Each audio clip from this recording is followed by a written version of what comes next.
বিসমিল্লাহির রহমানির রহিম। হ্যালো বন্ধুরা, চলে গিয়েছিলাম ঢাকা ইউনিভার্সিটিতে সেখানকার স্ট্রিট ফুডগুলোর একটা পোস্টমর্টম রিপোর্ট তৈরি করতে। আমি সেখানে গিয়ে প্রথমেই তাদের প্লাউয়ের চাল দিয়ে তৈরি খিচুড়িটা অর্ডার করি।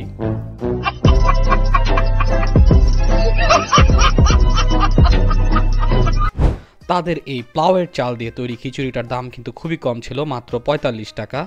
তারা মাত্র ৪৫ টাকায় কীভাবে প্লাউয়ের চাল দিয়ে খিচুড়িটা প্রোভাইড করতেছে আমি সেটা জানি না। তাদের এই ৪৫ টাকার প্যাকেজের মধ্যেই ছিল ১ piece chicken fry, ১ piece chicken curry এবং সালাদ, এবং খেতে কিন্তু দুর্দান্ত মজা। সুতরাং এই খাবারটি কিন্তু 100% রিকমেন্ডেবল। এবং একটি কথা কিন্তু মাথায় রাখবেন, এখানে আপনি মাত্র ৪৫ টাকা দিয়ে যে খিচুড়িটা খাচ্ছেন সেখানে কিন্তু একটি চাল ব্যবহার করা হচ্ছে এবং সেই চালটি কিন্তু প্লাউয়ের চাল। ওকে, তারপর আমি চলে যাই মধুর ক্যান্টিনে। সেখানে গিয়ে আমি কোনো খাবারই পাই নাই, কারণ আমি একটু লেট করে গিয়েছিলাম। তারপরও আমার খুব ইচ্ছে করছিল আমার টাকা ওয়েস্ট করতে, তাই আমি 30 টাকা ওয়েস্ট করে একটা পুডিং কিনি। সেই পুডিংয়ের টেস্ট কিন্তু মোটামুটি ভালোই ছিল, খারাপ ছিল না। খাওয়ার পরে আমার মনে হলো যে আসলে 30 টাকা আমার ওয়েস্ট হয় নাই, এটা আসলে অর্থিত ছিল। সুতরাং আপনারা এখানে আসলে এই পুডিংটা ট্রাই করতে পারেন। আরে কেনা কে চাতে হো। তারপর আমি সস্তা খাবারের ভিড়ে চলে গিয়েছিলাম এক বড়লোক ফুচকাওয়ালার দোকানে, যার এখানে ফুচকা এবং বেলপুরির দাম স্টার্টিং প্রাইসই হচ্ছে 40 টাকা থেকে। আমি তাদের কাছে 20 টাকার ফুচকা চাওয়ার পরে তারা আমার দিকে এমন একটা লুক দিল, মনে হচ্ছিল আমি তাদের একটা কিডনি চেয়েছি। যাই হোক, 40 টাকা দিয়ে আমার মতে এই ভেলপুরি বা তার কাছ থেকে ফুচকা কিনে খাওয়ার কোনো দরকার নাই, কারণ তার ফুচকার টেস্ট বা ভেলপুরির টেস্ট কিন্তু অত আহামরি না যে তিনি 40 টাকা করে সেল করতে। আশেপাশে একটু ঘোরাঘুরি করলেই আপনারা 20 টাকায় অথবা 30 টাকায় কিন্তু ভেলপুরি বা ফুচকা দুইটাই পেয়ে যাবেন, এর চাইতে ভালো টেস্ট। তারপর আমার হঠাৎ করে চোখ পড়লো সেখানে 45 টাকায় বিরিয়ানি বিক্রি করতেছে, যেটি নাকি আবার প্লাউয়ের চালের বিরিয়ানি। এটা দেখে তো আমার মাথা একদম নষ্ট হয়ে গেল। আমি আর ওয়েট করলাম না, আমি সরাসরি অর্ডার করে দিলাম। কিন্তু ভাই, এই কি প্লাউয়ের চালের মধ্যে তেলাপোকার গন্ধ ভাই!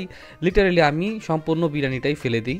দেন আমি আমার মুখ ঠিক করার জন্য একটা আইসক্রিম কিনি, আইসক্রিম কিনে খাই। দেন ও মা, পড়ে গেল। আর এই ঝিলমিল বেলুন, যা বাচ্চাদের থেকে বয়স্কদের বেশি পছন্দ। আর এই যে দেখেন, এটা ঢাকার বুরুজ খলিফা।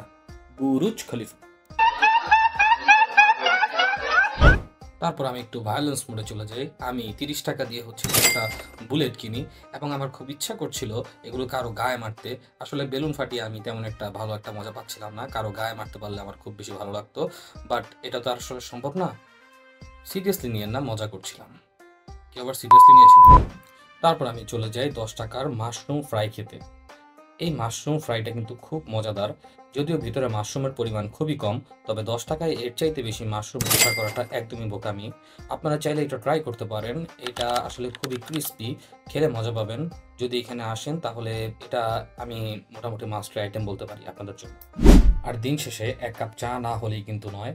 মাত্র 10 টাকায় এখানে গরুর দুধের চা পাওয়া যাচ্ছিল, তাই আমি দেরি না করে অর্ডার করে দিলাম। বাট চাটা আমার কাছে মোটামুটি লেগেছে। 10 টাকায় এর চাইতে ভালো চা আমি অনেক খেয়েছি। আজকে এই পর্যন্তই। সাথে ছিলাম আমি আমির ফ্রম আমির ব্লগস বিডি। আপনাদের জন্য একটু বিনোদনের ব্যবস্থা করা হয়েছে, কেউ ধাক্কাধাক্কি করবেন না, সবাই সুন্দরভাবে দেখুন। আসসালামু আলাইকুম, সবাই ভালো থাকবেন।